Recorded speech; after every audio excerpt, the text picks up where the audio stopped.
அருணாச்சல ஈஸ்வரா அருள்வாய் ஜெகதீஸ்வரா அண்ணாமலை ஜோதியே ஆதி பரமேஸ்வரா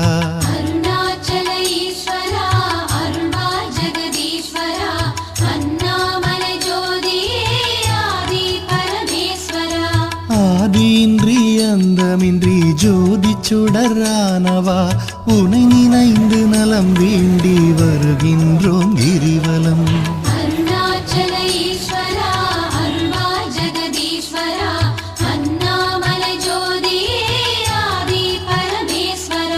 சக்தி உமை பாகனாகி அர்த்தநாரியானவா உனை நினைந்து நலம் வேண்டி வருகின்றோம் கிரிவலம்.